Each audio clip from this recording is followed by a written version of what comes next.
Does PS Audio make amplifiers to a price point? This question comes from Rebecca in Oxford, England. A very educational-based place, or it sounds like it anyway. Oxford, yeah, I'd like to go there. Hey Paul, when you make amps and so on at PS Audio, do you have a price in mind before you make it? Or do you make it the best you can without any target regarding price? I can imagine that quality and sound reproduction comes before a price point with high-end hi-fi. Well, that's a really good question, and the simple answer is we do both. So, because we have multiple levels of product from an economic standpoint, take for example our entry-level product called Sprout. Now there is a product designed by my son Scott, a all-in-one integrated amplifier that sells for like $600, right?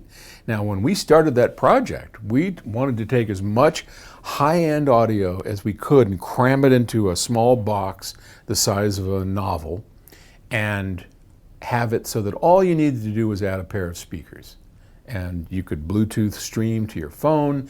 It could hook a turntable up to it. I mean, that was our goal. And we set a price point for that. Oh, absolutely. And I gotta say, the lower the price point you set, the more difficult the project becomes, because you're right, we don't ever compromise the way things sound. I will never be a party to, and not one person here would ever consider building a product that didn't live up to something that had a sound quality that any one of us would be proud and happy to take home and listen to. If it doesn't make music, we're not going to release it as a PS Audio product. That's been true for 45 years. Just, we don't do it. And there's been a lot of projects where we've said, hey, you know, we're going to build something really cool and it's going to cost this much. And we get there and go, can't do it. Not going to release that under the PS name. So as the price goes down, the challenge goes up almost exponentially, because it's a lot easier to say, hey, cost no object, I'm going to go out and kick booty on this thing and make it the best I possibly can. That's easy. It's hard in another area, and we'll talk about that in a sec. Then there's our middle line, which is Stellar, and Stellar definitely was made to a price point.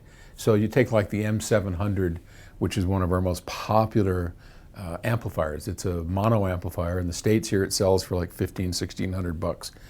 And we absolutely made that to a price point. We said we wanted an under $2,000 power amplifier that is going to kick booty on anything 4 times its price, 3 times its price. I mean, we make these big sweeping things, but it had to be killer. It had to be stellar, if you will, within its price point.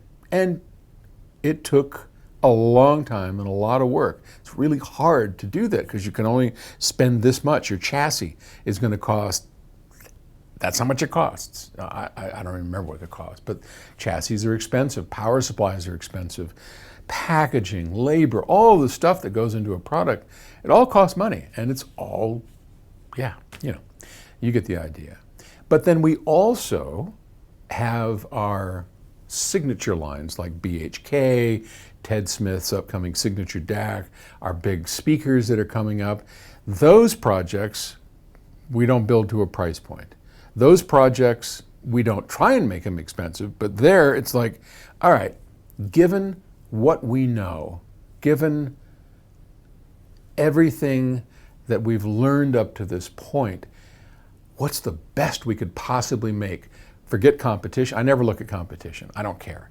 I just want to know what's the best that we can do. And we go at it, tooth and nail. I remember when we originally did before BHK came on board, Bascom King, designing our amps, I went through 2 complete generations of power amplifier, different schemes that I had, and I just frankly couldn't get it to where I wanted it or where I thought it should be, and it didn't click for me. So I went outside. I found, Bascom King and said, you design it and you give me your best shot. It's his signature piece. And there it's like, okay, here it is. We add up the parts, we multiply it, and that's the price. So we go everywhere from Sprout, which is a real challenge to get out for $600, to Stellar, which is a little bit easier because it too is at a price point, and then we go all the way to the other extreme. So we kind of cover the gamut, which makes it kind of fun and challenging too.